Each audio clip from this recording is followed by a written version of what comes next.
You, on tape, called me a brown face. Yes, sir, it's on tape.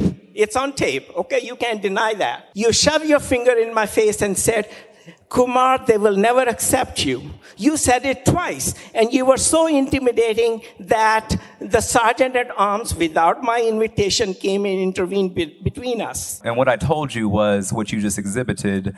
As the only member of their caucus who is not of the Caucasian persuasion, I said that you put a brown face on white supremacy.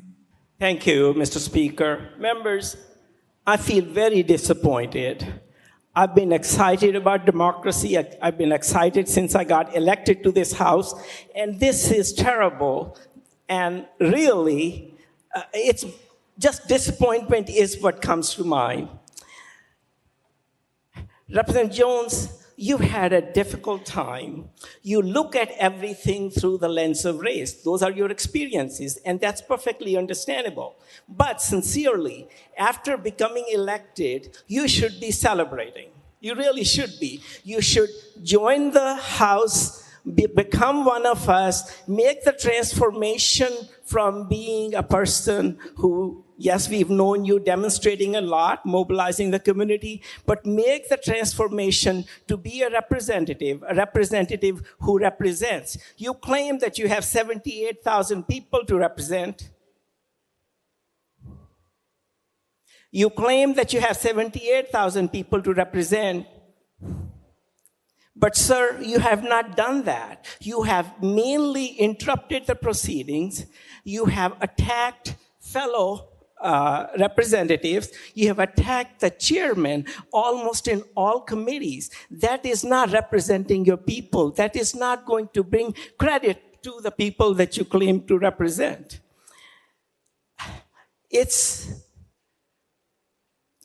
I'm an immigrant, everybody knows. I have been in this country for 53 years. And when it was 50 years, you recognized me for that. It was a celebration in my mind and for my family. In those 53 years in America, I have never encountered a racial slur. I'm really not aware that any of that applies to me. I live a good life. Yet, you, on tape, called me a brown face. Yes, sir, it's on tape. It's on tape, okay? You can't deny that. Wow, I said it's on tape, okay? You called me that.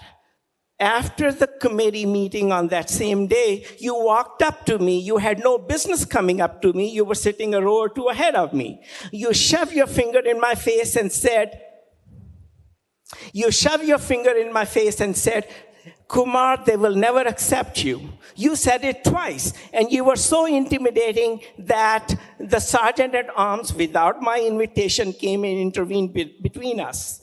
Sir, that is very disappointing. You did that. I was there. Hang on, Chairman Clemens, you have a question? Point of order, Mr. Speaker. Thank you very much. He's talking about things that aren't the subject of the resolution. Well, I don't know that he's even telling the truth, but he's definitely not talking about anything that's subject of the resolution. Well, the events that took place on this floor. Chairman Clemens, I'd be careful about the language that you use because that would impugn his reputation, which we had conversations about a few weeks ago. So I would be careful. You didn't go there, so I appreciate that. We have given latitude to the representative in the well who's made many accusations against me and other members of this House. I'll ask Chairman Kumar to stay on the topic of today, but I would advise you then that everybody in this chamber, including as the representative in the well, to stay on the topic and germane to the conversation. Representative Kumar. Thank you, Mr. Speaker. I wrap it up by saying that it is disappointing that you have insulted this body. You have insulted your colleagues. You have insulted the House of Representatives in the state of Tennessee.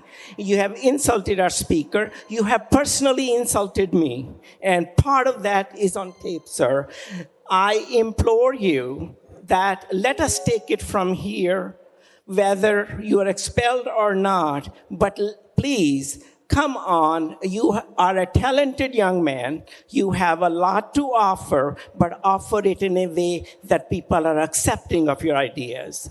Join the society where you celebrate your achievements. I wish you all the best. Thank you, Mr. Speaker. Thank you. Representative Jones. Thank you so much, Mr. Speaker. And there's a lot to unpack there, Representative Kumar. I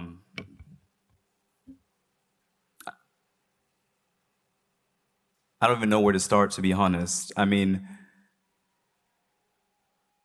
it's sad what you just stated to me, and that's what this is really about. He said, you see everything under the lens of race.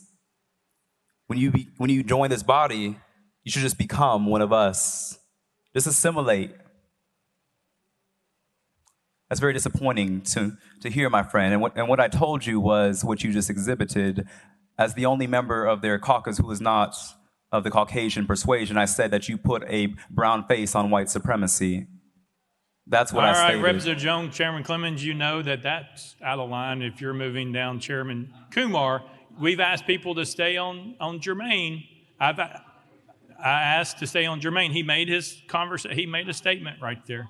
And continuing in response to Representative Kumar's egregious statements, he stated that he has never heard a racial slur. I heard one in this body not too long ago when Representative Sherrill recommended that we should bring back lynching in this body. And so I'll move on. The statement and recommendation of Representative Kumar was that I would not be up for expulsion if I just assimilated, if I just conformed, if I just confined myself, as he has done, to be accepted by this body. He said that you attack chairman. Let's unpack that. Me asserting the voice of my district is what he is referring to. Me ensuring that the rules are followed in committee and raising points of order and points of parliamentary inquiry when the chairman acts against the rules is what he is talking about. Me asserting the voice of the 78,000 people of District 52 to him is an attack. To me is upholding my responsibility as a legislator. And so no, I did not come in this body expecting to be accepted by this side of the aisle. I came here to serve the people of District 52 and to do good work in the forced conversations that we have to have in this body. Because so many times I sit in these committees, and the bill he's talking about, we try to censor conversations. He was talking about a bill where we were censoring conversations on race. Censoring what kids can learn in school because it makes people uncomfortable to talk about Black history. And he expected me to be censored as a equally elected representative to not talk about the history of racism in America when he made those egregious statements in Government Operations Committee. He expected me to sit there and conform and accept things because that is the only reason that he's been accepted by these members here. But I don't want acceptance from you. I want acceptance from the people of my district. I don't want approval from you. I want approval from the people of my district because I'm not here to make friends. I'm here to make a change for my community. All right, we are voting on House Resolution 65. All those in favor, vote aye when the bell rings. Those opposed, vote no. Has every member voted? Does any member wish to change their vote?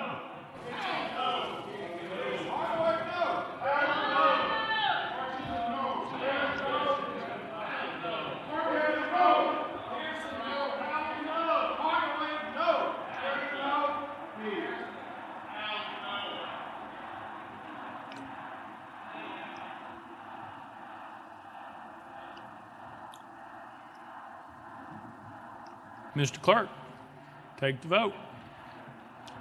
Aye, 72, 25 nays. Having received the concurrence of 2/3 of the members to which the House is entitled under Constitution of the State of Tennessee, House Resolution 65 is hereby adopted without objection and motion to reconsider is tabled. Pursuant to Article 2, Section 12 of the Constitution of the State of Tennessee, I hereby declare Representative Justin Jones of the 57th Representative District expelled from the House of Representatives of the 113th Assembly of the State of Tennessee.